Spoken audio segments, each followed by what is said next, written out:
Warriors have never fallen behind 2-0 in a series. Trying to avoid that fate in Game 2, Jason Tatum didn't have a great shooting night in Game 1, but his playmaking got the Celtics the dub. And the Warriors, though, 4-0 this postseason, coming off a loss. Of what would Steph and crew have in store for Game 2? Well, first they had to deal with the onslaught offensively from Boston's Big Two. Jaylen Brown, Jason Tatum scored or assisted on 28 of Boston's 30 points in the quarter.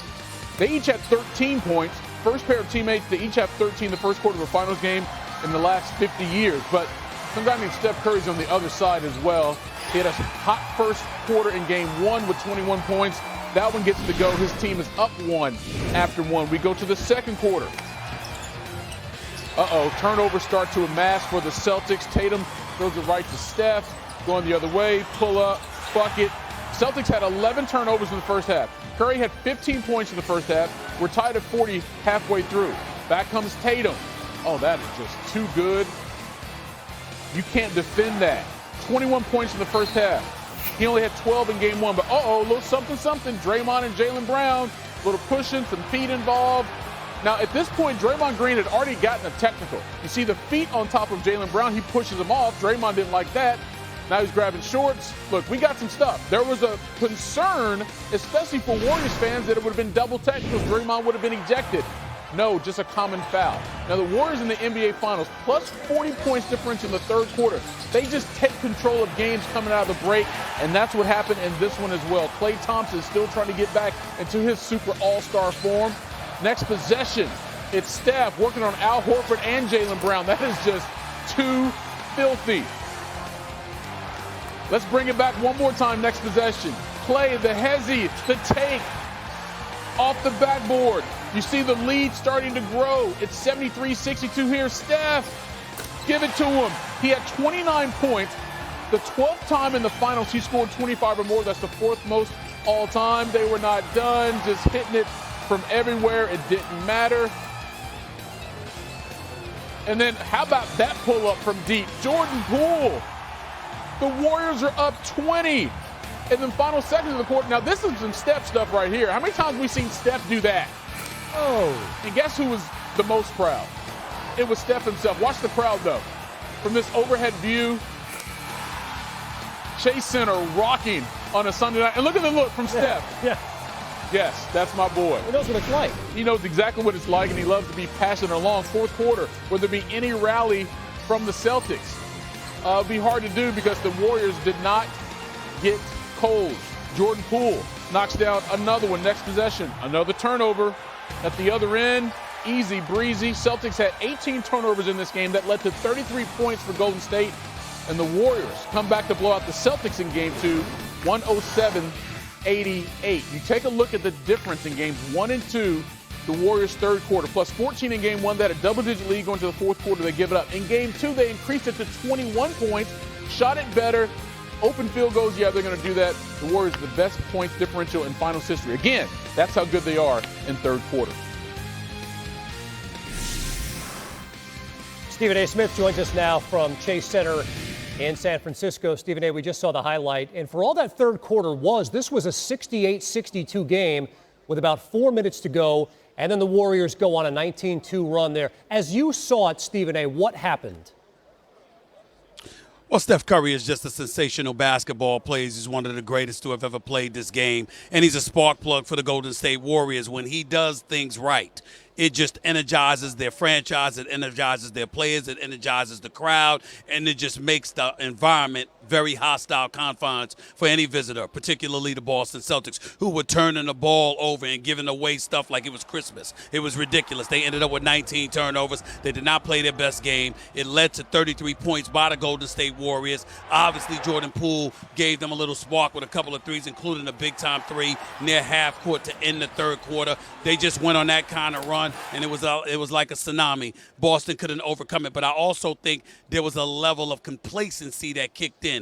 The Boston Celtics came here to get a game. They got that in Game 1. So the same level of urgency that they had in Game 1 didn't appear to be, present in Game 2. And that's why the Golden State Warriors were able to tie this series. Yeah, they put 5 players in double figures. The Warriors did, Stephen A. And Jason Tatum, big scoring night for the Celtics. Jaylen Brown didn't shoot it well. He had 17. But Al Horford, Robert Williams, Marcus Smart, all of them had only 2 points.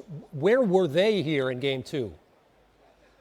Well, Mike Wilbon wanted to give tremendous credit to the Golden State Warriors defense, and you have to do that because of the way Draymond Green had energized everybody. The fact that Gary Payton II got inserted back into the lineup after messing up his elbow in the Memphis series, that was a big spark plug for them, along with the plethora of others who showed up on the defensive side of the ball, switching and making sure that they contested practically every shot that the Boston Celtics threw in their direction.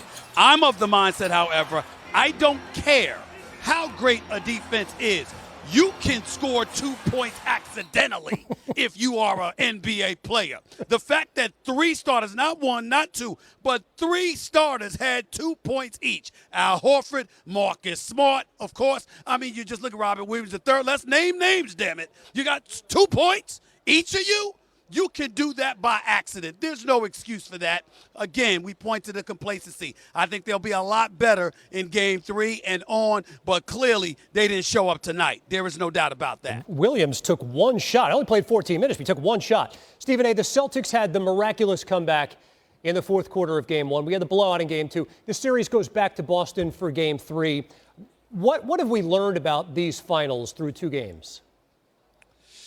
That you can't definitively predict anything because teams elect not to show up from game to game. We saw in the Eastern Conference Finals how practically every game was a blowout one way or the other until that epic Game 7. You got to look at it from that perspective. We saw what Boston did in Game 1. They were down 15 in the third. They ended up swinging it by 30 points. They were up 15 in the fourth quarter. We saw the Golden State Warriors literally going a 35-14 blitz via a 19-2 run in the third quarter, and you saw what the outcome of that was. Now you're going to the hostile confines of TD Bank Garden in Boston.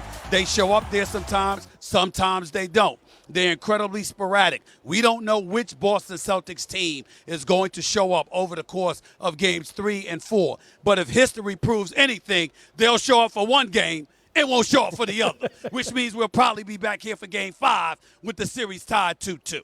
Stephen A., spitting knowledge and naming names here after the Warriors game to win. Stephen A., thanks.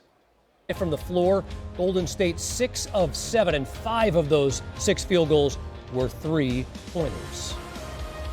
For more perspective, we bring in Jalen Rose from the NBA Countdown crew. And Jalen, we just showed that graphic of what the Warriors did to the Celtics over the final 4.5 minutes of the third quarter. And we were talking to Draymond earlier. Since they've been on their run, they've continually just house teams in the third quarter. What is it about this makeup or Steve Kerr or something that allows them to do this so consistently when the team they're playing knows they're liable to do it again? And Ease, that didn't just start. For the last few years, I've been calling the third quarter Golden State Warriors the 31st NBA team. Everybody in the league knows they do a terrific job. Coach Head Steve Kerr and his staff does an amazing job of making adjustments at halftime. And more important, Steph Curry in particular comes out aggressive and blazing in that quarter, setting the tone for his team. And when you're playing at home usually and you're making shots, all of a sudden it becomes confidence boost for the role players. You get Gary Payton II back in the lineup. Jordan Poole starts to make shots. Looney gets a couple of buckets. You mentioned Draymond Green and the defensive tenacity and toughness and dog he brought to the game today, and just the competitive spirit. And then all of a sudden, you're breaking the Boston Celtics down. You'll look at the stats and you'll see the 18 turnovers, but it was 15 steals. They was taking the ball. It was like the Roots, like give it here. Don't say nothing. And then when you get those and you get out in transition, all of a sudden the shots become easier, the game becomes easier, the crowd gets involved in the game, and the Boston Celtics seem deflated, in particular the 2 best players. Jason Tatum and Jaylen Brown had 36 points in the first half. They only had 9 total in the second half. That won't get it done in the game 2. Solid Roots reference, especially with the picnic going on tonight. That was sly. I like that, Jalen. One of the most accurate cliches in the NBA, especially when it gets to the playoffs, it's all about the adjustments the losing team makes. So the Warriors clearly made some adjustments from game 1 to game 2. Of those adjustments that you saw, what stood out the most? The adjustment initially was just to play harder. Like, You get Gary Payton II back, another defender on the perimeter. You get Bielitsa some more minutes to give you another big body up front. But ultimately for the Warriors, Steph Curry offensively was really good in both games. But Draymond Green was the difference. The guy you just talked to, I know he took it personal. Al Horford ate his lunch in the first game. Not only was he making threes on him, but he was grabbing boards. It just became a physical, had a physical dominance up front. And so the bigs for the Boston Celtics, Horford, Robert Williams, the Robert Williams III is injured. I'm be curious to see like if he's even able to play if this goes to a 7-game series. I see him hobbled. I see him bouncing around. I credit him for being out there. And Grant Williams, lead the referees alone. You're a young player in the league. You playing quality minutes. You played really well Game 7 against the Bucks, and you led the team in scoring. Ever since then, he's looking at the officials. And why? Because Draymond Green, Looney brought a level of physicality to the game that just was unmatched by the entire Boston Celtics team. All right, so if you are the Celtics, it's understandable you may feel some type of way getting blown out in this particular game. But if you would have told them before the series started that they would leave the Bay with a 1-1 split going home for games 3 and 4, every dude on that roster would have paid for that. So with that said, Jalen, what did they need to do in game 3 to regain the lead in this series? I know the dumbest thing in the history of the NBA playoffs that I've heard is that a series doesn't start until the road team wins the game. Like, that doesn't make sense. So for the Boston Celtics, when you go back home, here's what needs to happen.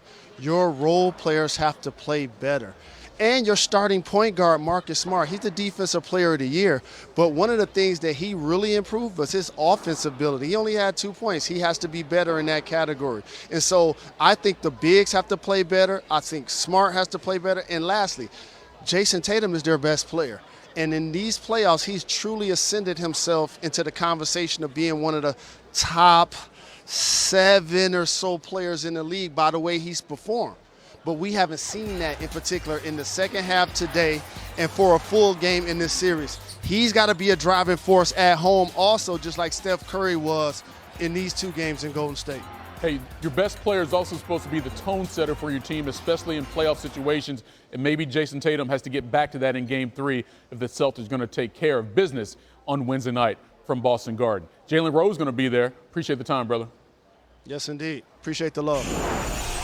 Michael, speaking of Jason Tatum, 28 points in the Game 2 loss. He's new on SportsCenter. No, I don't think so. I feel like a lot of shots I missed last game were shots I normally make, and a lot of shots that I got today, they were just falling.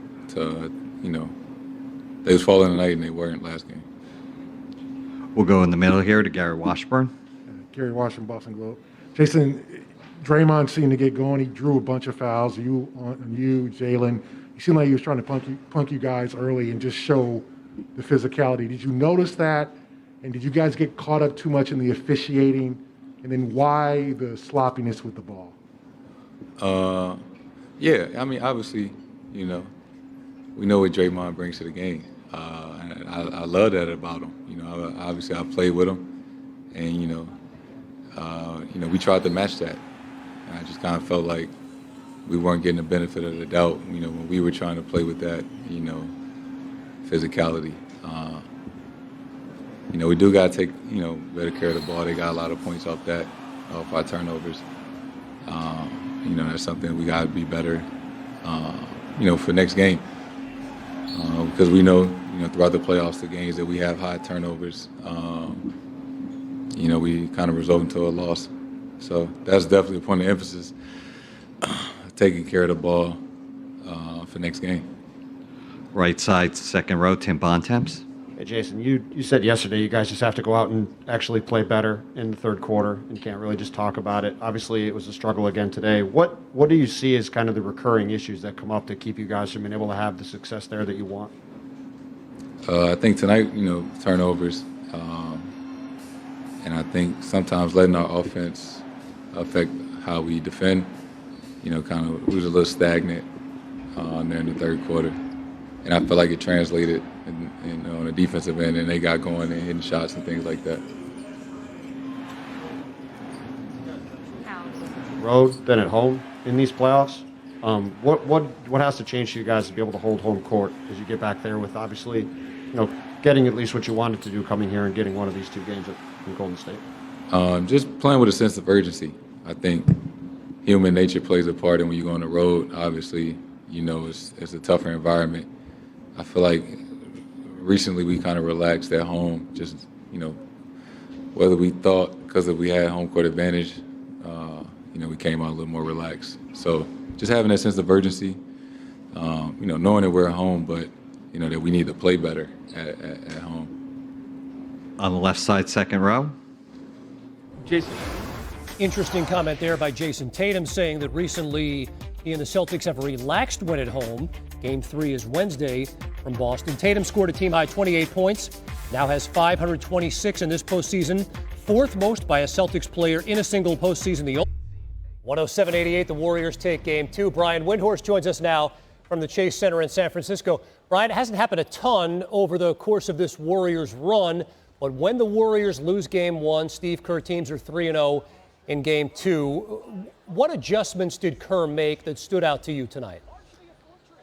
Yeah, so the big one was he took Andre Iguodala out of the active roster and put in Gary Payton II, and that really changed their defensive lineups, and I think really changed their, with their second unit especially, how they were able to scramble and use more activity defensively, which was a real problem in Game 1. A lot of those three-pointers that the Celtics made in Game 1 were wide open. The other thing that he did was a structural change with Jordan Poole. When Jordan Poole was out there in Game 1 in the vital fourth quarter, he was out there with Iguodala and Draymond Green and some other guys who weren't great floor spreaders. Steph Curry was on the bench.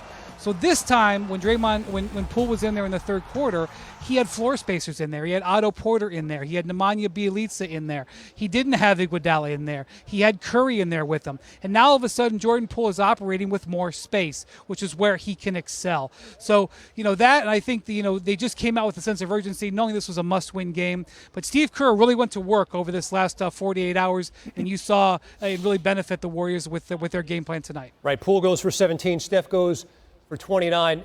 Brian, you look at the box score, you see Draymond Green, 35 minutes. He was 2 of 3 from the field, 5 rebounds, 7 assists. It's a very Draymond Green box score there, but of course his impact on the game is so much greater. What impact did you see that he had in Game 2? Well, he wanted to set the tone for an aggression level with the Warriors' defense.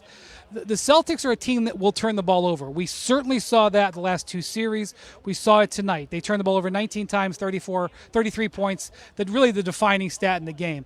But the Celtics were very comfortable dribbling, moving around, and everything in Game 1. And Draymond Green came out in Game 2 and set the tone that you are not going to be comfortable. We are going to put you in a spot where you're going to have to fight for space.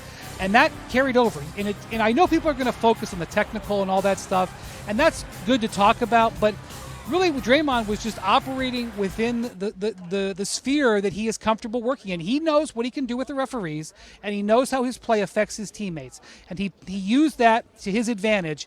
And it wasn't just Draymond. It was Wiggins. It was Kevon Looney. It was it was Peyton getting their hands in passing lanes. And that activity and that mindset, in addition to a couple of strategic changes in their defense with actually Draymond guarding on the perimeter more than guarding the inside, getting away from Al Horford, was a huge difference in the way the tone of this game unfolded. Green, one of the most valuable players in NBA history in stats that don't always show up on the box score there. The Warriors, even the series at 1 game apiece. Brian Windhorst, great perspective from San Francisco. Steph Curry went for 29, 12th time in his finals career. He scored 25 or more. Here he is new on SportsCenter. A point of emphasis in terms of trying to win basketball games and do your job. Over the course of my career, it's been a physical development that's happened over time that obviously helps. A lot of work that's gone into that. But at the end of the day, from my rookie year to now, it's always been about effort and just a care factor.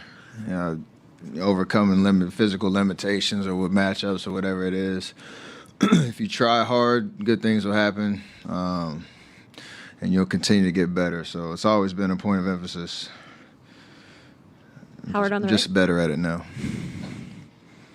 Steph, the first time you guys won a championship, it was the strength in numbers team, but you had a lot of Clay scoring back then, and then the next couple you had Clay and Durant here. Does this one feel a little bit different so far? Do you feel like you're carrying more of kind of a scoring load than you're used to at this stage? I think it's different just because of the way the team's constructed. There's always a need for me to be aggressive, try to play make, try to score. Understand how the defense is going to guard me and guard us as a team, and be able to counter that. When you have, I guess you compare it to years past,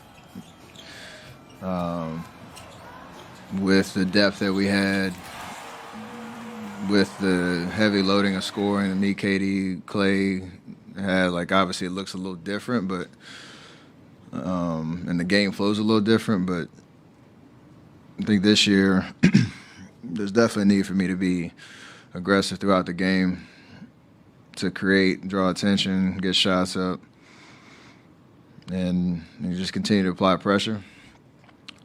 Obviously, these first 2 games, it's gone well. I don't know what it'll look like on the road. The rest of the series, it's just always about being confident with the ball in my hands and make plays. Next one in the back. Robert Littell, BSO, right here, Steph. What was it like seeing Jordan Poole hit that shot, that 3 at the end of the third quarter? He had been struggling. The whole team celebrated. It seemed like that gave you guys a real boost going into the fourth. Well, it's kind of funny. We talk about how we finish quarters and how that momentum can carry over.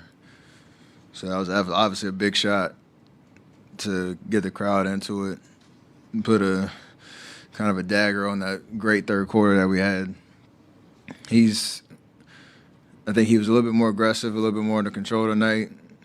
It didn't go his way much early, but then he had that flurry. I think he had the 2 threes in the last 2 minutes of the third quarter. So just continue to find rhythm. He's capable of do that. We shoot half-court shots every practice, shoot around, and we have